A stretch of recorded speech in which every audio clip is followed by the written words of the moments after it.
सीताराम। आज माँ भगवती दुर्गा जी के देवी के एक अत्यंत शक्तिशाली कवच की बात हम करेंगे। इसको देवी कवच भी कहते हैं, इसको दुर्गा कवच भी कहते हैं और इसको चंडी कवच भी कहा जाता है।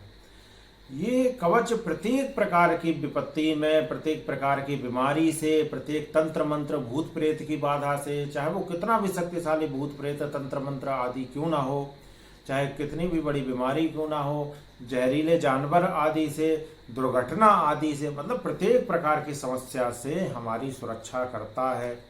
अब इस पाठ का विधान क्या है, इसका पाठ किस प्रकार से किया जाए, और सर्वप्रथम तो ये कवच आपको प्राप्त कहाँ से होगा ये मैं आपको बता देता हूँ। दुर्गा सप्तशती में इस कवच का उल्लेख है। तो आप दुर्गा सप्तशती की पुस्तक जो गीता प्रेस की आती है, सबसे प्रामाणिक वही मानी जाती है, उसको लेकर के आ जाइए। 80 रुपये के मूल्य की पुस्तक आती है, ये मेरे पास है। 80 रुपये में इतना मोटा ग्रंथ दे रहे हैं। ये गीता प्रेस एक सेवा का कार्य ही कर रही है, तो आप इसको लेकर के आ जाएं, ये सबसे उत्तम है। सप्तशती का सप्तशती हो गया, सप्तशती का भी कभी जो है तो पाठ विधि हम आपको बताएंगे। और इसमें जो है तो जो माँ भगवती के इतने दिव्य दिव्य स्त्रोतों का और श्री दुर्गा कवच की तो महिमा बहुत ही अपरंपार है। दुर्गा कवच के बारे में यदि मैं कहूँ तो ये बात गलत नहीं होगी कि ये सब कवचों में जितने भी देवी देवताओं के कवच हैं, उन सभी कवचों में सबसे शक्तिशाली यदि कवच कोई माना गया है तो वह श्री दुर्गा कवच है, वह श्री चंडी कवच है।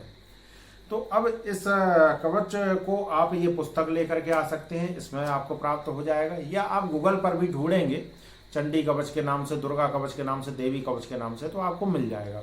परंतु उसमें आपको ध्यान करना है कि कुछ लोग उसमें से फलश्रुति को हटा देते हैं, मतलब उसको छोटा करने के लिए। ये गलत है। फलश्रुति को नहीं, पूरा डाउनलोड कीजिएगा जिसमें अर्थ सहित हो। चंडी कवच, दुर्गा कवच अर्थ सहित आप उसमें लिख करके सर्च कीजिएगा तो आपको प्राप्त हो जाएगा।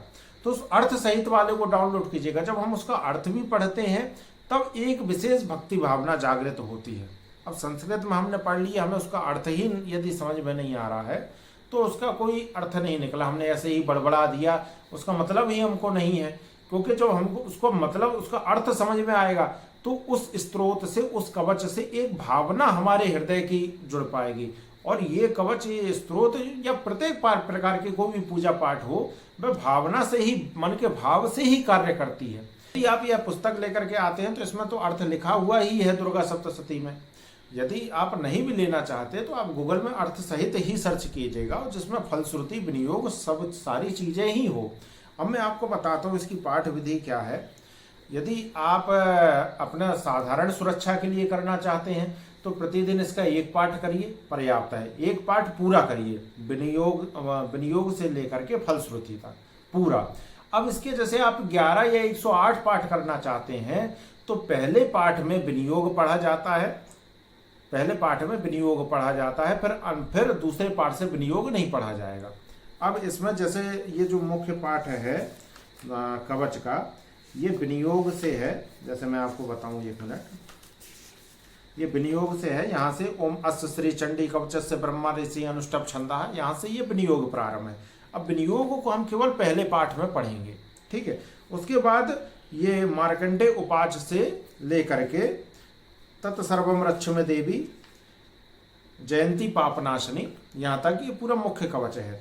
अब पहले कवच में विनियोग पढ़ लिया, फिर दूसरे कवच से लेकर के, मान लीजिए 10 पाठ, हम 11 पाठ हम कर रहे हैं देवी कवच के, तो दूसरे पाठ से लेकर के 10 पाठ तक हम तत्सर्वम रक्षमे देवी जयंती पापनाशिनी यहाँ तक करेंगे, जो मुख्य कवच है।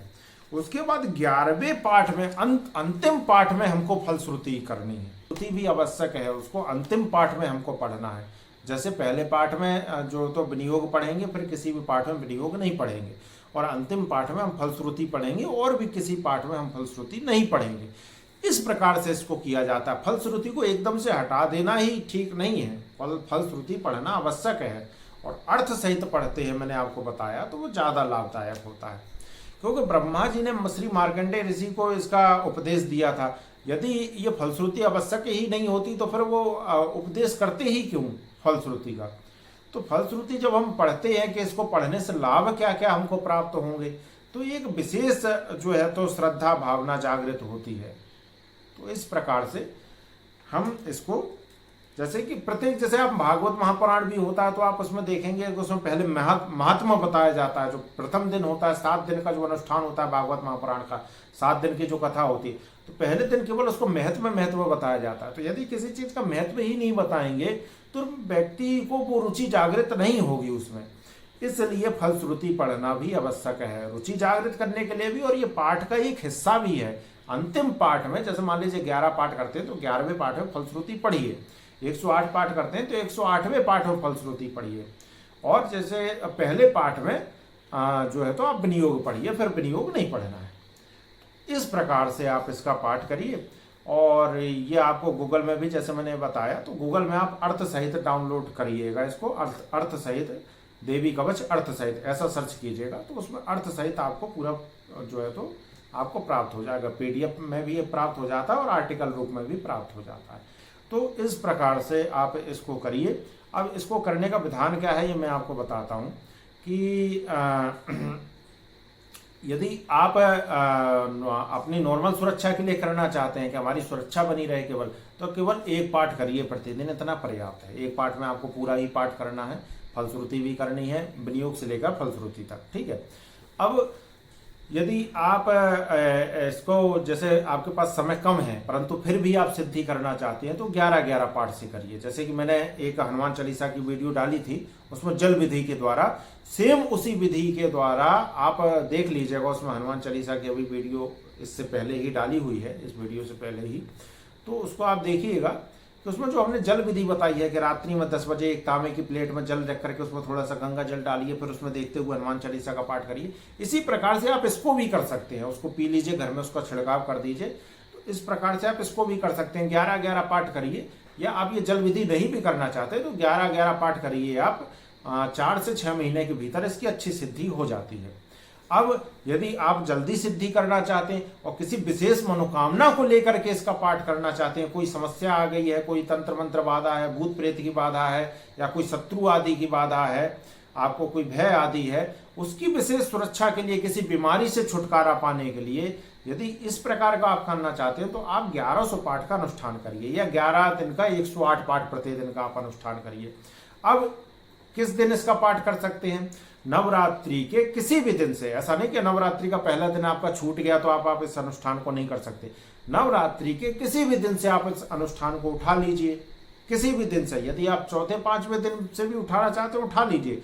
उसी दिन से फिर 11 दिन आप काउंट करिए, तो उस दिन से लेकर के 11 दिन का आप अनुष्ठान करिए। नवरात्रि में कर सकते हैं, गुप्त नवरात्रि में कर सकते हैं, या आप किसी भी दिन से इसको कर सकते हैं। उसमें कोई माँ भगवती ऐसा नहीं है कि आप किसी विशेष दिन को बुलाएंगे तो ही आएंगी। हाँ, ये है नवरात्रि, गुप्त नवरात्रि का विशेष महत्व है, या आप किसी भी अच्छे दिन, अच्छी तिथि को देख करके आप इस पाठ को कर सकते हैं। तो इस प्रकार से इस पाठ को करने की ये पूर्ण विधि हमने आपको बताई है। तो जो भी माँ भगवती की उपासक है, या विशेष करके महिलाएं, हमारी बहनें आदि हैं, आप इसको अवश्य करिए, ये विशेष लाभदायक है। आप माताएं बहनें इसको मासिक धर्म में भी कर सकती हैं। मासिक धर्म में अन्य स्त्रोतों के लिए नियम हो जाते हैं कि भाई आपको बाचे को कुपाच नहीं करना है, मानसिक ही करना है, परंतु इसको आप कर सकते हैं। मासिक धर्म में भी आप इसका पाठ कर सकती हैं। तो इस प्रकार से आप इसको करिए और माँ भगवती की खूब कृपा प्राप्त करिए। बोलिए सीताराम।